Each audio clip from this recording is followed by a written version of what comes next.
alukan sebelum pelang mengail ikan. Kehadiran Tuan saya alukan, kecil tapak tangan nyiru didadahkan. Melati kuntum tumbuh melata, sayang merebak di pohon cemara. Salam sejahtera mulanya kata, salam sembah pembuka bicara. Selamat pagi para panel jemputan dan para penonton. Saya Revati Ganesan sebagai moderator ingin mengucapkan selamat datang kepada semua yang ada di sini. Baiklah, bersyukur pada hari ini dapat bersama-sama dalam forum yang berbunyi pencemaran alam sekitar. Bila berselisih buat tak cakna, sungguh pun sudah bertentang mata. Benarlah sungguh pujangga Cina, jika tak kenal maka tak cinta. Oleh itu, sebelum kita pergi dengan lebih jauh lagi, apa kata kita sama-sama berkenalan dengan 3 orang ahli panel yang sudi meluangkan masa bersama kita pada hari ini. Baiklah, seorang setiausaha Jabatan Alam Sekitar Negeri Selangor yang telah berkhidmat selama 20 tahun iaitu Puan Harini Udayasurian, dan beliau merupakan seorang yang tepat yang telah dijemput untuk memberi pandangan yang bernas tentang isu pencemaran alam sekitar ini. Apa khabar Puan? Khabar baik pengerusi majlis. Pertama sekali terima kasih kerana menjemput saya dalam forum ini untuk berkongsi dengan para penonton yang tentang pencemaran alam sekitar. Saya bersyukur pada Tuhan sebab masih berada dalam keadaan sihat walaupun dalam masa pandemik COVID-19 ini. Terima kasih Puan. Seterusnya, saya memperkenalkan seorang wanita yang soleha mempunyai ciri-ciri sebagai seorang pendidik, Profesor Dr. Noor dari Universiti Malaysia Terengganu. Apa khabar Puan? Kabar baik, saudari. Terima kasih. Terima kasih Profesor. Segak belaka orangnya, tegas nampaknya dari luar. Seorang ahli meteorologi yang terkenal iaitu Dr. Govin Nagor. Beliau telah berkhidmat selama 15 tahun dalam bidang tersebut dan saya pasti beliau juga dapat mengenal pasti tahap keprihatinan alam sekitar. Apa khabar Tuan? Terima kasih saudari, saya khabar baik. Terima kasih kerana mengundang saya ke forum ini dan saya semestinya akan berkongsi pengalaman serta pengetahuan saya. Saya berharap saya dapat mendidik orang ramai melalui forum maya ini. Terima kasih Tuan. Sidang hadirin sekalian, sebelum kita memulakan forum ini, marilah sama-sama kita menyaksikan video berkaitan kesedaran alam sekitar.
damai yang dirasa melihat warnanya tenangnya healing daku suasana hijau yang indah kicauan berburung imbang berterbangan bebas di dalam rimba raya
Baiklah, sebelum memulakan forum ini, biarkan saya memberi sedikit penerangan tentang forum kita pada hari ini.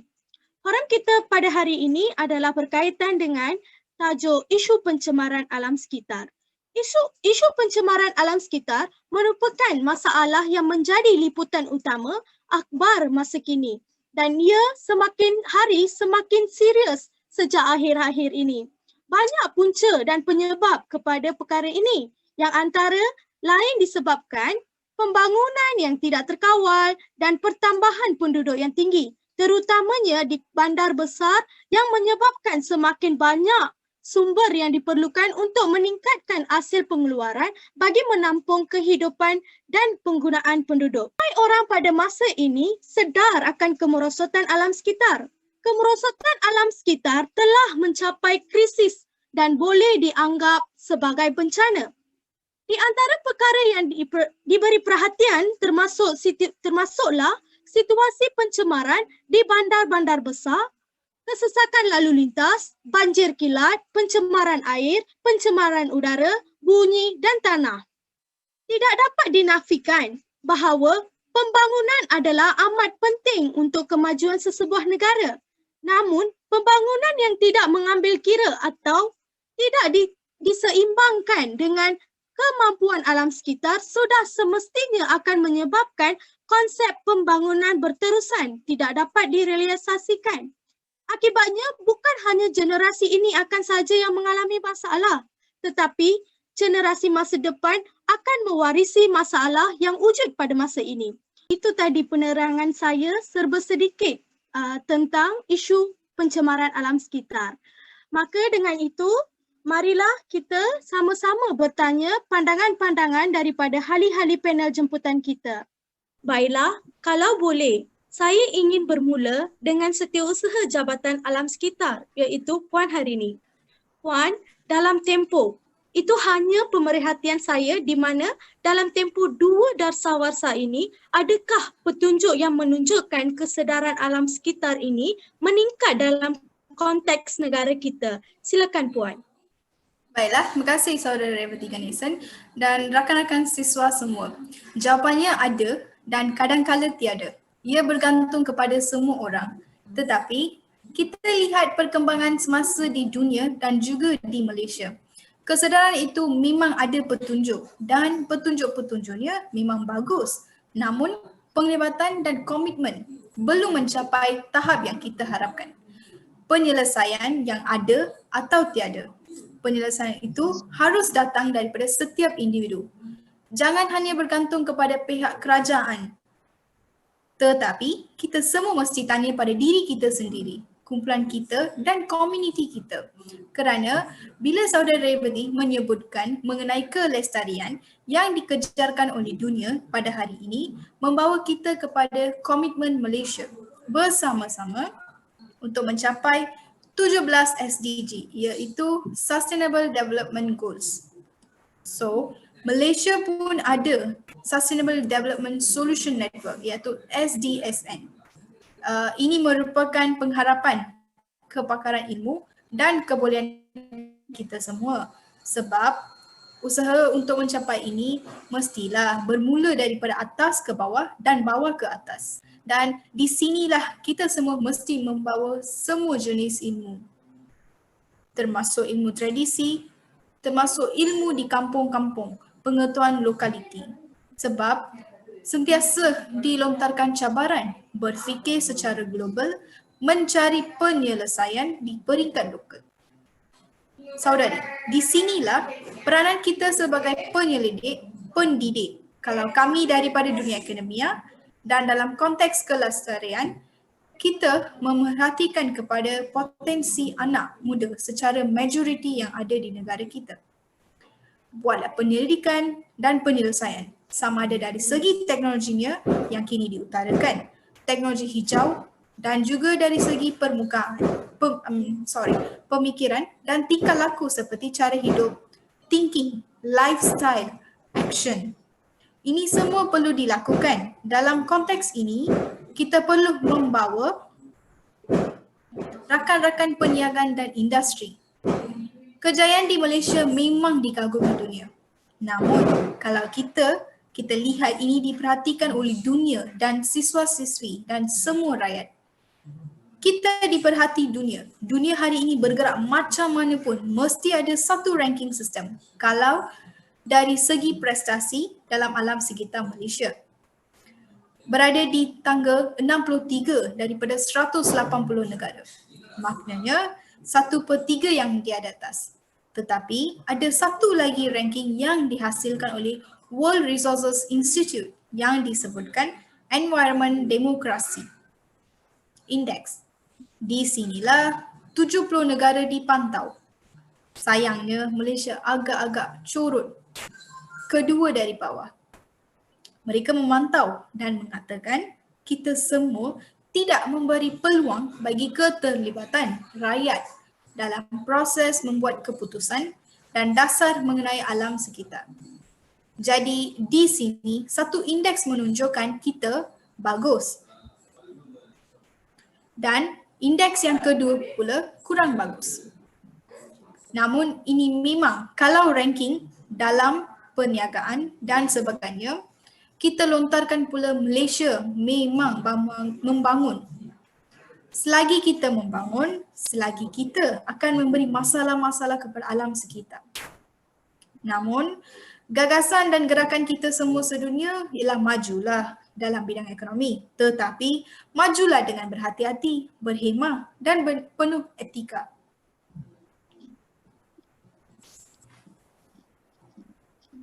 Okey, terima kasih Puan Harini. Puan Harini, tadi saya ada dengar di mana selagi kita membangun, selagi itu masalah akan wujud. Dan saya juga dapat kenal pasti bahawa Malaysia berada di ranking 63 daripada 180 buah negara, dan juga saya dapat kenal pasti bahawa STSN memang memainkan peranan yang tinggi. Baiklah Puan, ada banyak soalan yang susul lagi, tetapi biar saya menunjukkan soalan ini kepada Profesor Noor. Profesor, apakah sebenarnya punca alam sekitar ini? Dan bolehkah Profesor menerangkan dari aspek pencemaran udara? Ramai mengatakan ini punca pencemaran, itu punca pencemaran, tetapi pada hari ini saya dan para penonton serta rakyat seharusnya dapat kenal pasti bahawa adakah punca yang dibawang selama ini sahih ataupun tidak. Oleh itu, boleh Profesor terangkan serba sedikit tentang punca tersebut. Silakan Profesor. Baiklah, terima kasih saudari, sidang hadirin dan ahli panel yang dihormati. Sungguh menarik ya persoalan yang diajukan kepada saudari tentang punca berlakunya pencemaran udara. Antara punca pencemaran udara berlakunya adalah disebabkan oleh pencemaran terbuka. Pada masa kini, ramai masyarakat yang suka membakar sampah di kawasan terbuka, terutama di kawasan perkampungan. Malah, ada juga segelintir pembakaran terbuka dilakukan di kawasan perumahan. Walaupun tong sampah telah disediakan bukan hanya satu kepada satu taman, tetapi disediakan satu tong sampah untuk di setiap rumah di kawasan taman tersebut. Tambahan pula, 2 kali seminggu atau sekali seminggu pasti akan ada lori yang akan berada di hadapan rumah untuk mengambil sampah. Sebenarnya sikap manusia itu sendiri yang membawa punca berlakunya pencemaran udara. Baiklah, seterusnya pekerjaan petani memang amat baik dan juga menyumbang banyak manfaat kepada sesebuah negara. Tetapi sebaliknya juga ada keburukannya, terutama kepada alam sekitar. Petani yang membakar ranting pokok, daun-daun dan lain-lain untuk dijadikan baja untuk aktiviti pertanian mereka. Walaupun sisa-sisa dari pokok boleh menjadi baja, tetapi semasa proses pembakaran dan pengeluaran asap-asap juga boleh menyebabkan pencemaran udara. Punca seterusnya ialah disebabkan oleh aktiviti perindustrian. Perkembangan dalam bidang ini menyebabkan penambahan pada lapisan gas organik, bukan organik, bahan kimia dan juga habuk. Pelbagai jenis industri menghasilkan bahan pencemar yang berbeza. Antaranya adalah kilang-kilang nuklear yang melepaskan gas-gas amat bahaya. Walaupun kilang nuklear itu memberi banyak kebaikan, tetapi ada juga yang mendatangkan keburukan. Di samping itu, ada juga beberapa kilang kebiasaannya melepaskan asap tanpa memasang alat penapisan udara. Contohnya kilang pembuatan kereta, elektronik, kilang penghasilan baja dan lain-lain. Mengikut pada tahun lepas, ada 2 buah disarankan untuk tutup kerana mengeluarkan bahan-bahan fosil tanpa had. Maka pekilang-pekilang seharusnya mengambil berat tentang perkara tersebut seperti dapat dielak untuk mengelakkan pencemaran udara. Baiklah, terima kasih Profesor Noor. Memandangkan penjelasan Profesor tadi, memang betullah punca yang telah dibawang oleh masyarakat. Tetapi saya masih ada beberapa soalan yang berkaitan tentang huraian yang telah diberikan oleh Profesor Noor tadi. Soalan ini akan saya tujukan kepada ahli metodologi kita iaitu Dr. Govin. Dr. Govin, seperti mana tadi Profesor Noor telah mengatakan bahawa aktiviti pertanian menjadi salah satu punca berlakunya pencemaran udara ini. Tetapi kita tidak boleh memberhentikan aktiviti pertanian ini kerana aktiviti pertanian ini banyak menyumbang manfaat kepada sesebuah negara. Apakah seharusnya langkah yang patut diambil untuk kita elakkan pencemaran udara ini berlaku daripada aktiviti pertanian? Silakan Tuan. Terima kasih saudari Rewati. Saya amat menyokong dengan pandangan Puan Noor tadi. Memang benar aktiviti pertanian menyumbang kepada pencemaran udara ini. Untuk melakukan aktiviti pertanian ini, banyak kawasan perhutanan harus dihapuskan. Ia secara langsung menyumbang kepada isu pencemaran udara ini. Sebagai langkah untuk mengatasi masalah ini, pelbagai pihak sedang mengambil langkah alternatif yang tidak menggunakan tanah untuk membuat pertanian. Sebagai contohnya, teknologi penanaman menggunakan kaedah fertigasi, hidroponik dan aeroponik sedang dijadikan kaedah penanaman yang tidak menggunakan tanah. Sistem ini mempunyai kelebihan yang amat tinggi. Sistem ini menjamin kebersihan dan menghindar penyakit, mengatasi masalah tanah, meningkatkan hasil pengeluaran dan masalah rumpai. Masalah rumpai juga sangat rendah jikalau menggunakan kaedah ini. Juga saya ingin juga memaklumkan bahawa jikalau menggunakan kaedah ini, kualiti hasil yang dihasilkan adalah baik dan nutrien lengkap dikawal mengikut pertumbuhan pokok. Akhir sekali, kaedah ini tidak memerlukan ruang yang luas kerana ia hanya memerlukan beg yang berisi medium. Sekiranya kawasan hutan kurang dihancurkan, secara langsung kandungan oksigen dalam udara dapat ditingkatkan dan ia akan memberikan impak positif kepada semua. Itu tadi penerangan yang cukup baik dan rasanya penyelesaian ini akan menjadi penyelesaian yang cerah kepada petani-petani di negara kita. Betul Tuan? Betul tu saudari. Baiklah Puan Harini, berbalik kepada soalan selain punca-punca yang telah dikongsi oleh Profesor Noor tadi. Adakah punca lain yang mendorong kepada pencemaran udara ini? Apakah Puan boleh menerangkan serba sedikit tentang punca tersebut? Silakan Puan. Ya, boleh saudari. Selain daripada punca-punca yang telah diberi oleh Profesor Noor, pelepasan gas-gas daripada kenderaan bermotor juga menyumbang kepada pencemaran udara. Masyarakat moden amat bergantung kepada pengangkutan bermotor seperti kereta, lori dan bas. Pada zaman moden ini, kita sendiri suka sangat menggunakan kereta sendiri. Sebenarnya, menggunakan kereta sendiri bukannya satu kesalahan, tetapi cuba kita bayangkan kalaulah semua di negara kita menggunakan kenderaan yang masing-masing tanpa menggunakan perkhidmatan awam. Mungkin keadaan ini boleh menyebabkan berlakunya pencemaran udara. Kerana setiap kereta akan mengeluarkan asap-asap dari kenderaan, dan kalaulah sehari sahaja di Malaysia 5 juta kenderaan dibawa oleh seorang individu. Berapa banyak asap dikeluarkan? Kenderaan motor membakar bahan api fosil untuk pergerakan yang menghasilkan asap-asap yang dapat mencemarkan udara. Untuk mengelakkan pencemaran udara, disebabkan perkara ini seharusnya tahu lebih baik kita menggunakan perkhidmatan awam yang disediakan oleh pihak kerajaan seperti bas awam, kereta api awam dan sebagainya. Seterusnya, bukan itu sahaja, asap rokok secara tidak sedar menyumbang kepada pencemaran udara. Karbon monoksida terhasil akibat pembakaran bahan yang mengandungi asas karbon seperti tembakau. Rokok bahan utama adalah tembakau. Karbon monoksida ini dilepaskan dalam kuantiti yang banyak setiap hari oleh perokok. Kini, rokok elektronik seperti vape menjadi trend perokok. Dan vape menghasilkan banyak asap, kesannya pencemaran udara berlaku. Maka dengan itu, dayung sudah ada di tangan, perahu sudah berada di air. Jelaslah bahawa punca-punca inilah menyebabkan wujudnya pencemaran udara.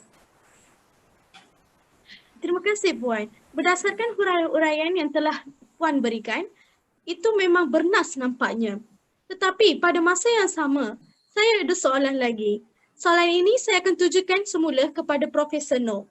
Profesor, berdasarkan apa yang telah diterangkan oleh Puan hari ini, kenderaan bermotor dan asap rokok menyebabkan punca pencemaran udara. Apakah langkah yang patut diambil untuk mengatasi masalah ini sebenarnya? Dipersilakan Profesor. Terima kasih saudari. Baiklah, langkah yang patut diambil untuk mengatasi masalah kenderaan bermotor yang boleh menyebabkan pencemaran udara ialah dengan mengurangkan penggunaan kenderaan bermotor. Masyarakat perlu mengambil langkah alternatif seperti menggunakan pengangkutan awam yang telah disediakan oleh pihak kerajaan seperti kereta api, bas dan sebagainya. Kerajaan telah sedang berusaha untuk membuktikan bahawa kenderaan awam di Malaysia tertanding dengan negara maju seperti Korea dan Jepun. Jikalau tiada jalan lain, masyarakat boleh menggunakan cara kongsi kereta. Kongsi kereta ke sesuatu tempat yang sama, tidak kisah antara jiran, kawan ataupun ahli keluarga, adalah cara yang lebih berkesan untuk mengurangkan pencemaran udara dan juga boleh mengelakkan kesesakan jalan raya. Untuk asap rokok adalah salah satu pencemaran udara dalaman yang paling biasa. Oleh itu, langkah yang perlu dibuat dengan mengadakan kempen kesedaran untuk berhenti merokok kerana bahayanya merokok bukan sahaja merosakkan kesihatan perokok aktif tetapi juga kepada perokok pasif. Asap rokok yang disedut oleh individu yang tidak merokok memberi ancaman yang lebih tinggi berbanding kepada perokok sendiri. Terima kasih Profesor. Memandangkan memang ada langkah yang boleh diambil untuk menyelesaikan setiap masalah, begitu juga masalah punca pencemaran udara ini. Baiklah, kita sudah lihat dua aspek di mana aspek punca dan langkah dalam konteks pencemaran udara. Sekarang, marilah kita lihat dari segi aspek kesan pencemaran udara ini berlaku. Baiklah Tuan, sebagai seorang ahli meteorologi yang terkenal, soalan ini saya askan kepada Tuan. Apakah betul kesihatan manusia terjejas disebabkan pencemaran udara ini? Jika ya, boleh Tuan terangkan serba sedikit tentang kesan tersebut. Dipersilakan Tuan. Terima kasih Saudari Lewati. Ya, memang pencemaran udara ini menjejaskan kesihatan manusia. Pencemaran udara dia menjejaskan kesihatan manusia dengan cara yang berbeza dari mudah kepada masalah yang serius. Sebagai contohnya, menurut kebanyakan penyelidik, bahan partikel di udara menurunkan jangka hayat manusia. Tindak balas individu terhadap pencemaran udara berbeza-beza bergantung kepada jenis ejen yang didedahkan, tahap pendedahan dan keadaan kesihatan serta faktor genetik seseorang. Pencemar udara boleh menyebabkan pelbagai kesan kepada kesihatan. Dari perubahan biokimia dan fiziologi ke kesukaran bernafas, batuk dan gangguan pernafasan serta jantung. Jikalau tidak dirawat, keadaan tersebut boleh menyebabkan seseorang ditahan di hospital atau mungkin boleh menyebabkan kematian awal. Saya mulakan dengan kesan negatif terhadap sistem pernafasan. Ya. Kualiti udara boleh menjejaskan kualiti kesihatan kerana ia mempunyai kesan ke atas kesihatan paru-paru dan keseluruhan sistem pernafasan. Selain oksigen, udara mengandungi bahan-bahan lain seperti bahan pencemar yang boleh memudaratkan kesihatan. Penyedotan bahan pencemar ini mungkin memberi kesan buruk ke atas paru-paru dan organ-organ lain badan. Sistem pernafasan amat sensitif terhadap pencemaran udara kerana ia terdiri daripada membran mukus yang meliputi permukaan dalamannya. Sel-sel tisu paru-paru boleh rosak disebabkan oleh bahan pencemar udara seperti ozon, logam dan radikal bebas. Ozon boleh menyebabkan kerosakan pada alveoli air sac di paru-paru yang mana pertukaran antara oksigen dan karbon dioksida berlaku. Lebih khusus lagi, tisu-tisu saluran udara yang mengandungi sejumlah besar enzim biopengaktifan boleh mengubah bahan pencemar organik ke dalam metabolik reaktif yang boleh menyebabkan kecederaan paru-paru, gangguan perilaku neuro dan kanser, mungkin termasuk kanser payudara. Saya sambung dengan kesan negatif terhadap sistem kardiovaskular. Ya. Apabila udara tercemar dihirup, ia diserap oleh darah dan diangkut ke jantung. Pelbagai bahan kimia dan biologi boleh memberi kesan langsung kepada sistem kardiovaskular dan mengakibatkan kerosakan struktur seperti tindak balas degeneratif dan radang nekrosis. Setengah bahan pencemar juga boleh menjejaskan kekecutan jantung. Sekiranya perubahan fungsi ini cukup serius, ia boleh menyebabkan aritmia yang boleh membawa maut. Perubahan dalam sistem organik juga boleh memberi kesan kepada sistem endokrin. Setengah cytokinesis yang dilepaskan oleh organ-organ lain yang meradang juga boleh menghasilkan kesan negatif kepada kardiovaskular, termasuk pengurangan prestasi mekanikal dan kecekapan metabolik jantung dan saluran darah. Boleh turunkan jangka hayat manusia. Takut saya dengar ayat tu. Tetapi perasaan takut, saya haraplah perasaan takut ini akan menjadi satu cabaran kepada rakyat kita untuk elakkan pencemaran udara ini. Itu tadi penerangan daripada ahli metodologi kita.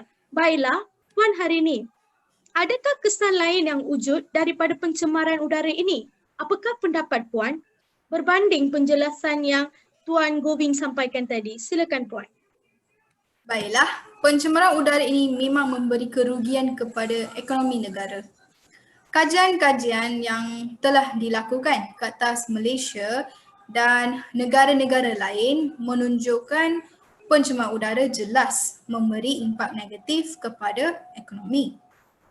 Kerugian kepada ekonomi akibat pencemaran udara boleh dinilai secara langsung dan tidak langsung. Kesan secara langsung menilai impak pencemaran udara ke atas prestasi sektor-sektor ekonomi. Untuk sektor ekonomi, pencemaran udara lebih memberi kesan langsung kepada sektor pelancongan. Bilangan pelancong dijangka akan berkurangan jika sepanjang tempoh pencemaran ini. Kajian yang dibuat di Brunei contohnya menunjukkan pencemaran udara mengurangkan kehadiran pelancong sebanyak 3.8% dan ini mengakibatkan Brunei kehilangan sekitar $1 juta Brunei. Sektor pelancongan di Malaysia pula lebih besar berbanding dengan Brunei dan merupakan penyumbang utama kepada pendapatan negara kita. Jadi fenomena pencemaran udara ini pastilah memberi kerugian ekonomi yang signifikan. Selain daripada sektor pelancongan, sektor perikanan juga terkesan akibat daripada fenomena ini. Kesan tak langsung pencemaran udara kepada ekonomi berlaku akibat daripada impak sektor-sektor ekonomi seperti pelancongan telah terjejas.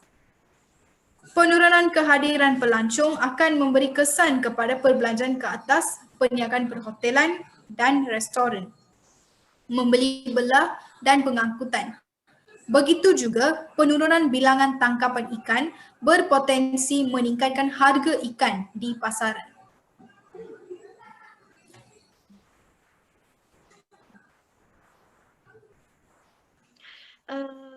Baiklah, terima kasih Puan hari ini.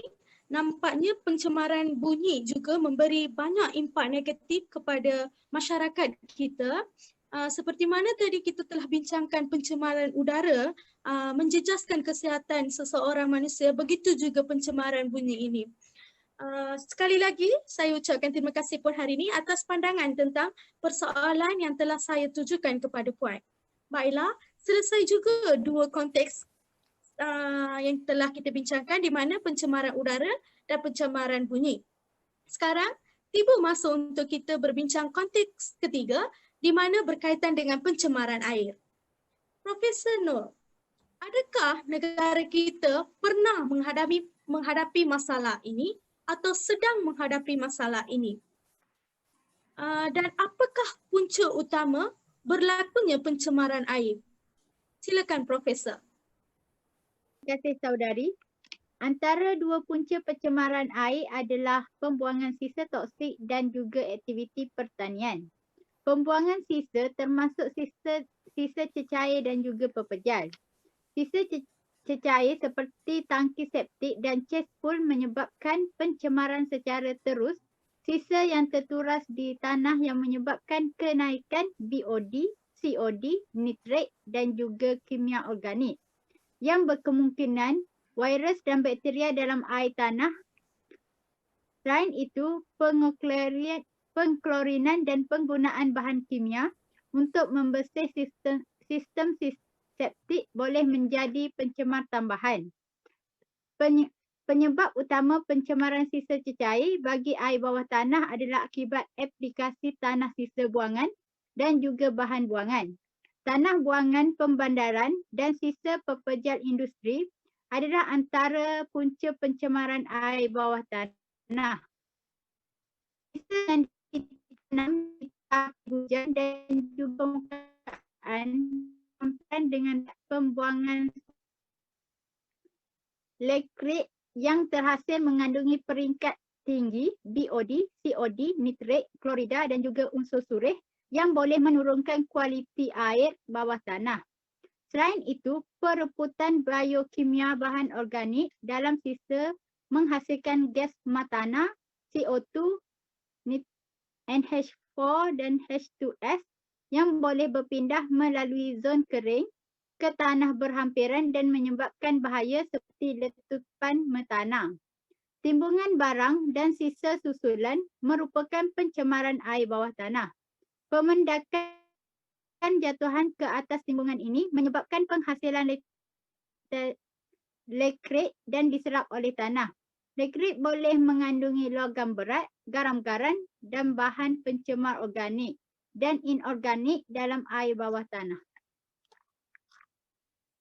Profesor, sebelum ini masalah pertanian ini juga menjadi punca pencemaran udara. Pada masa yang sama, masalah ini juga menjadi punca pencemaran air. Dan seperti mana Dr. Govind telah mencadangkan langkah-langkah yang patut diambil dalam sektor pertanian dalam mengatasi masalah ini, dan saya rasa memang langkah yang telah dicadangkan sebentar tadi di mana dari aspek pencemaran udara boleh menjadi langkah untuk pencemaran air juga. Betul tak Dr. Govind pandangan saya ini?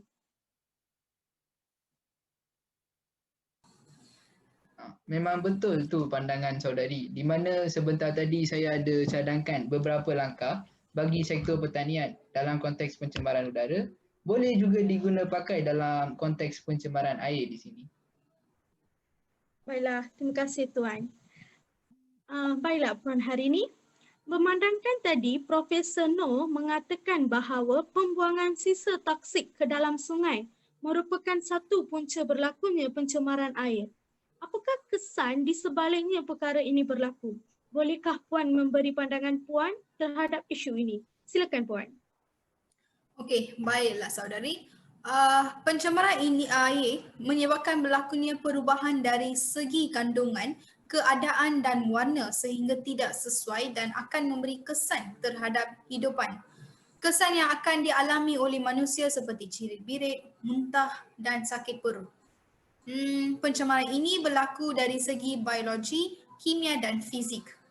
So, bahan-bahan pencemar yang menyebabkan pencemaran air ialah dalam bentuk gas, cecair dan pepejal. Seterusnya, mengancam kehidupan akuatik seperti ikan, udang dan sebagainya.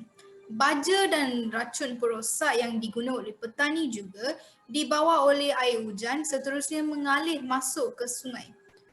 Selain daripada itu, pembuangan toksik turut menyebabkan berlakunya pencemaran laut.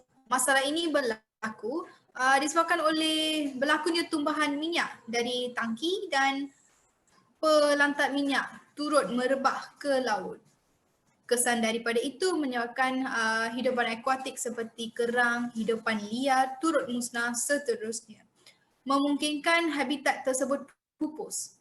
Hari ini jumlah tangkapan yang ikan air tawar telah semakin berkurangan disebabkan oleh keadaan sungai yang tercemar dan masalah tersebut akan menjadi lebih parah sekiranya masalah pencemaran ini tidak disegera diatasi. Bahan-bahan sisa toksik yang dibuang ke dalam sungai akan mengurangkan kandungan oksigen yang terdapat di dalam air itu. Terima kasih saudari. Terima kasih Saudara Puan Harini. Demikianlah pandangan-pandangan yang telah diberikan oleh panel-panel jemputan kita pada hari ini. Sudah pun kita ke titik penghujung forum pada hari ini. Maka di sini izinkan saya untuk menyimpul semua yang telah dibincangkan. Mahupun pencemaran udara, pencemaran bunyi, pencemaran air.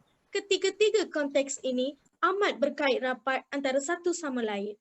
Dan apa yang dapat disimpulkan daripada pandangan-pandangan yang telah diberikan oleh panel jemputan kita, sikap manusia itu lebih penting dalam mengekalkan keindahan alam sekitar. 80% walaupun bukan 100%, 80% boleh dikatakan bahawa langkah untuk mengatasi masalah-masalah pencemaran udara, pencemaran bunyi, pencemaran air, semuanya berada di tangan manusia. Sewajarnya kita sebagai manusia haruslah sedar bahawa bumi ini sahajalah tempat tinggal kita dan jagalah, cintailah alam sekitar seperti mana kita menyayangi seseorang. Seperti di dalam konteks COVID-19 dikatakan, kita jaga kita. Begitulah dengan isu alam sekitar ini juga. Kita yang seharusnya menjaga alam sekitar. Maka saya sudahi forum ini dengan serangkap pantun yang berbunyi, dari Kedah ke Pekansari, beli swasta di Kota Tinggi. Selesai sudah tugas yang diberi, di lain masa bersuah lagi. Sekian, terima kasih.